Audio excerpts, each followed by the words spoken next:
of the Alcazaba, the Red Castle of Mohammed V. It's over 700 years old, and it sits on a high plateau overlooking a flat plain at the foot of the mighty Sierra Nevada, the plain on which lies the Spanish city of Granada.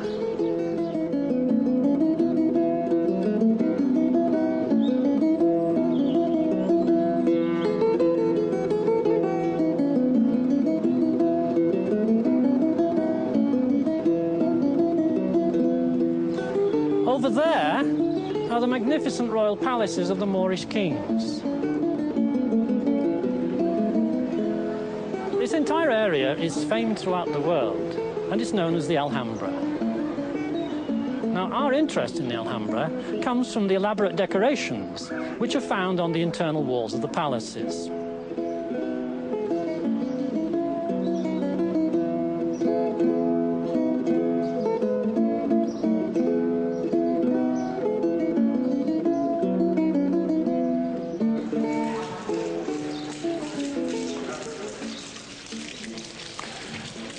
This is the beautiful Court of the Myrtles, with arcades leading off to the finest rooms of the palace.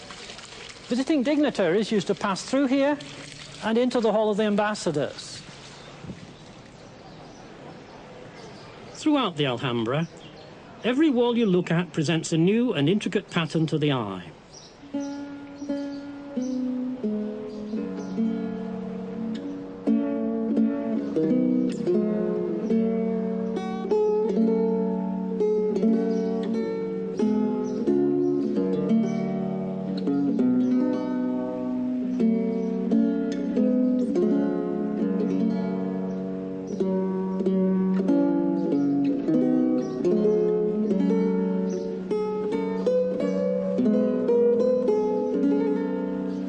Every ceiling is covered as well. This one has beautiful wooden carvings.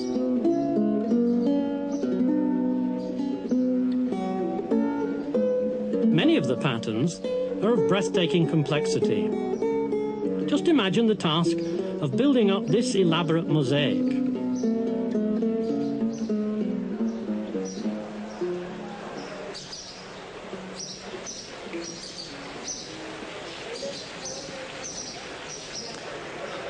We're now in the truly magnificent Court of the Lions, which is at the centre of another royal palace. Over there at the far end is the entrance to the King's Hall, where we shall find a great deal of interest to us.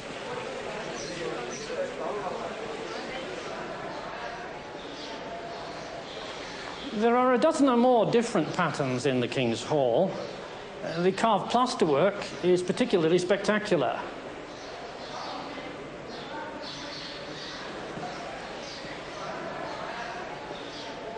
So if you look all around the Alhambra, you're going to find a bewildering variety of patterns. There are hundreds of them. But are they indeed all different? Or are there ways in which we can classify these patterns into types so that we can appreciate the similarities between superficially different patterns? Well, let's make a start with this tiling pattern. This is a very simple pattern, of the sort you might find in your bathroom. It's an arrangement of different coloured square tiles fixed at an angle of 45 degrees. But to see what type of pattern it is, we'll ignore the colours and we'll just look at the outlines of the tiles. What we see is this simple square grid with one essential feature: repetition. The square outline repeats itself. In principle, we could extend the grid as far as we liked in any direction. This kind of repetition, where the pattern repeats itself at set intervals in two directions, is characteristic of almost all the patterns in the Alhambra. And this is the key which will allow us to distinguish various types of pattern. Here's another pattern. This one has a mixture of several different kinds of tile. We can build up a repeating grid from a square unit looking like this. Now this looks like a different pattern from the simple square grid we saw before. It seems much more complicated, but it will turn out to be the same type of pattern. And here's a third pattern. This is a plasterwork pattern built up by repeating a fairly complicated squarish unit. So will this turn out to be the same type of pattern as the other two? In fact, this is a different type of pattern from the others.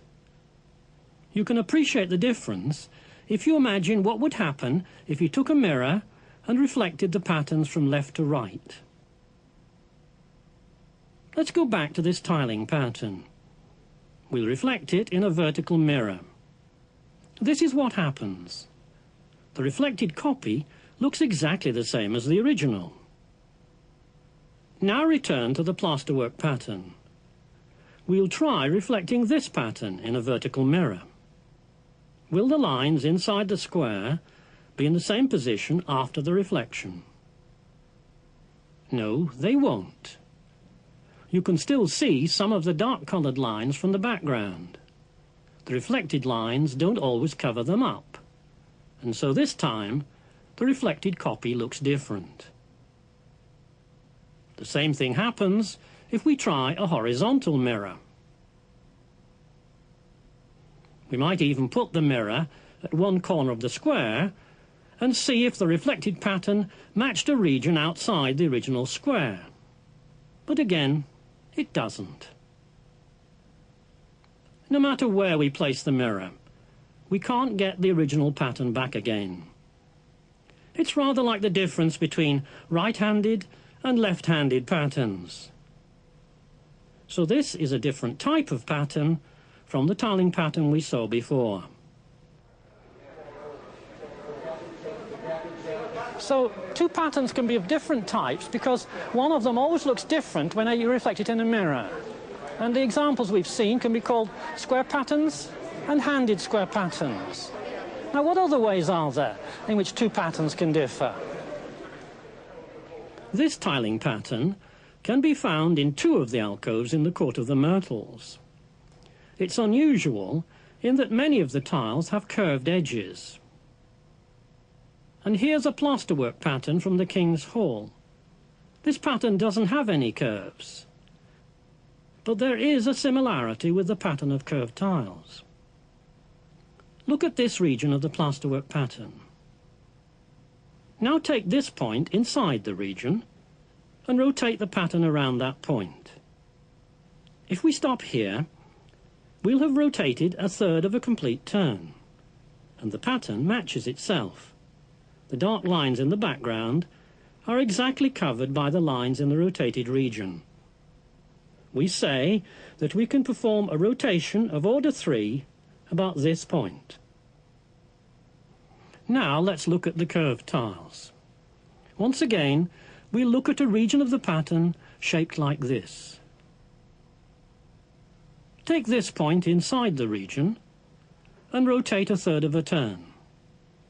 As you can see, the pattern matches itself. Again, we say that we can perform a rotation of order 3. So that's something that these two patterns have in common. But can we say the same about the square pattern we saw before? If we rotate this pattern through a third of a turn about its centre, it certainly looks different. In fact, no matter which point we choose for our rotation, the pattern will never match itself after a third of a turn. With this pattern, we cannot perform a rotation of order 3. So what can we do with this pattern? Let's rotate it again about its centre. It does match itself, but after a quarter of a turn. In other words, we can perform a rotation of order 4 about this point. So the first two patterns can't be of the same type as the third one. But do these patterns have anything in common at all? Take this point in the square pattern. If we rotate a quarter of a turn about this point, the pattern looks similar, but it doesn't match exactly. To make the pattern match exactly, we have to rotate another quarter of a turn, making a half a turn in all. We can perform a rotation of order 2, but not one of order 4. Now let's do the same with this point in the other plasterwork pattern. If we rotate half a turn about this point, again the pattern matches.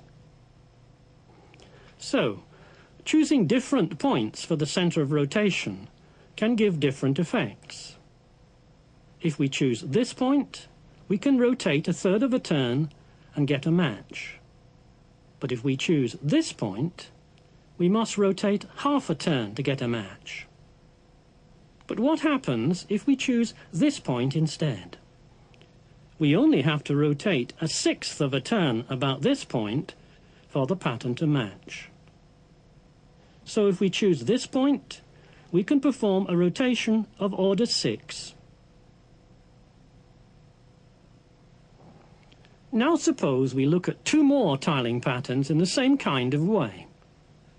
Are we able to use rotations to say that they are different types of pattern? This pattern is in the Hall of the Ambassadors. If we choose this point, we can perform a rotation of order 4. Although the square is in a different position, the patterns match. And this is a pattern we saw earlier. If we choose this point, we can also perform a rotation of order 4.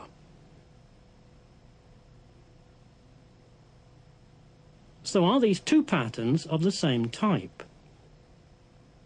No, they're not. With this pattern, we found the rotation of order 4 about the center of a large octagon. But if we choose a point at the center of a small white square, we can find another rotation of order 4. With this pattern, we can perform rotations of order 4 about two essentially different points.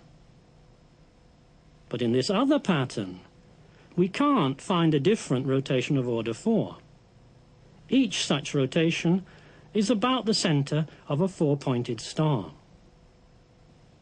And so, these two patterns must be of different types. So we've now found ways of distinguishing types of pattern by rotation. We can have rotations of order 2, 3, 4 or 6, which leave a pattern looking the same. But what about order 5?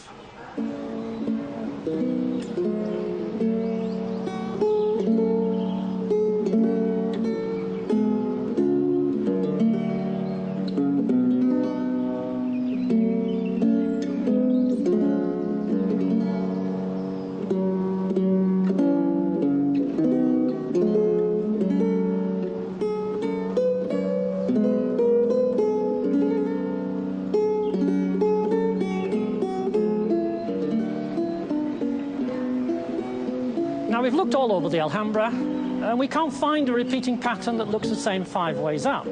Is it possible this is something they missed? Well, we can't find anything that looks the same 7 ways up either. But just look now at this pattern.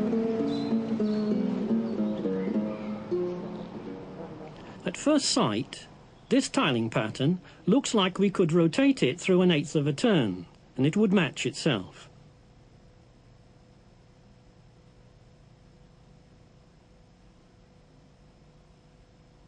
But now look at a larger region. If we rotate this region through 1/8 of a turn, it doesn't quite match. To see that, look at the part of the pattern we've marked in green. The rotated tile is larger than the green background tile. In fact, this pattern only looks the same 4 ways up. And that's not a coincidence. We'll never find a rotation of order 8 or 7 or 5 here or anywhere else. It's possible to prove mathematically that the only rotations we can find in a repeating pattern are the ones we've seen, with orders 2, 3, 4 or 6. Of course, We could have a pattern like this. This is a plasterwork design in the King's Hall. No matter how we rotate this one, it always looks different.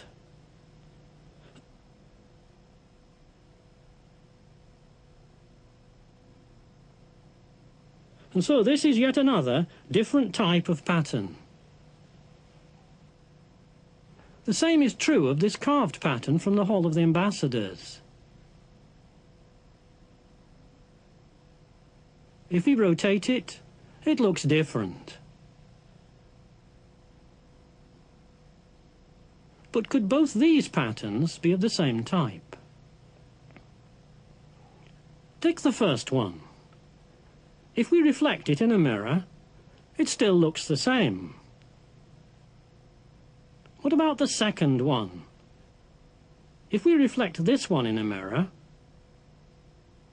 look at the crossings. They seem to be the other way round. This second pattern is handed, so it can't be the same type as the first one. But there is something interesting we can do to this second pattern. Let's put a mirror here and reflect it. The pattern doesn't match. But then if we move it along, it does match. And so this second pattern looks the same after this more complicated movement, reflecting and then moving it along the line of reflection.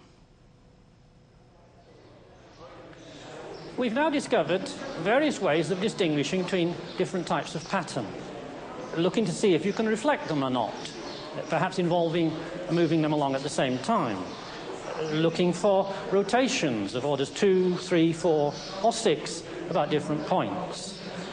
Now, you can certainly have some combinations of these properties, but not all combinations are possible.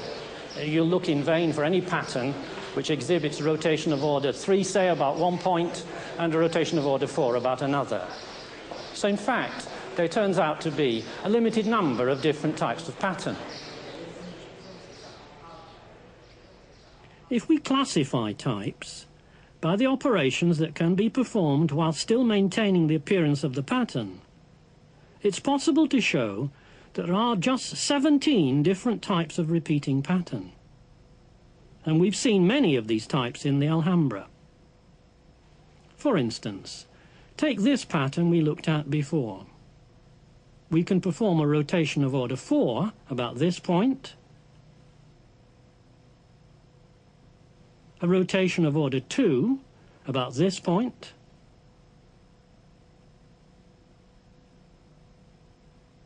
and a reflection. So there are these 3 ways in which the pattern can match itself. This pattern is also in the Hall of the Ambassadors. We can find a rotation of order 4 about this point, a rotation of order 2 about this point, and a reflection. And so again, there are just the same 3 ways in which the pattern can match itself.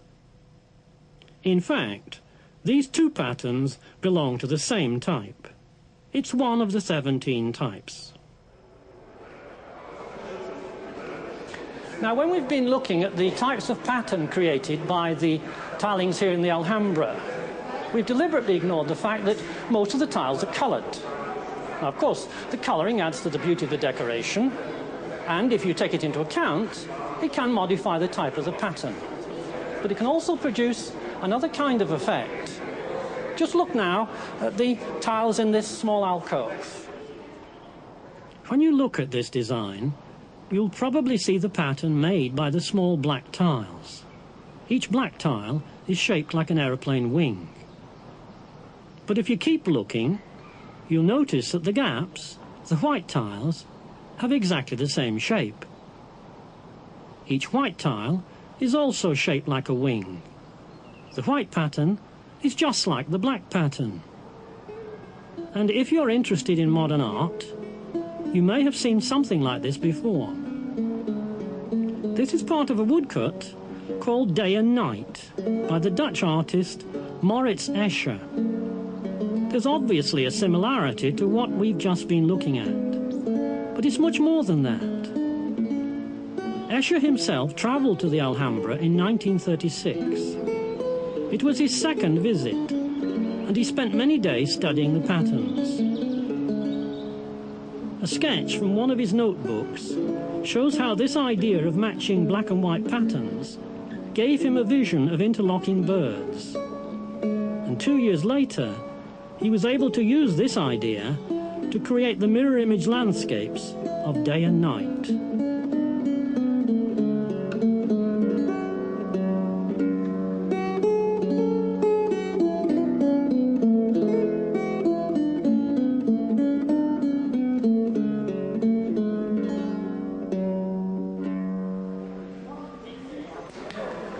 Finally, let's come back to the idea of rotation to distinguish different types of pattern. Now, we weren't able to find a pattern that looked the same 5 ways up. But remember, we were concentrating on patterns that repeated themselves at definite intervals. Now, not all patterns do this. To see the sort of design we might be after, look at this pattern. It's built up from these 4 basic tiles. Now, this could be the pattern we want. If you rotate it 1/5 of a turn, it seems to match. It seems as though we can perform a rotation of order 5. But is this a design of the type we're considering? If it is, there should be a repetition. Let's see if we can find one. This very nearly matches the original area, but if we examine it closely, it's not quite the same. And as you go further afield, the rotation of order 5 no longer matches exactly. In fact, this is a pattern that doesn't repeat. It was discovered in the 1970s by the English mathematician Roger Penrose, and it's one of several non-repeating tiling patterns that can be found. So although there are regions where we can perform a rotation of order 5 on this pattern, we can't include it in our classification. Of course, the Alhambra has many more wonders than we've been able to show you. But even the little that we have seen has been able to teach us much of significance about the nature of geometric patterns.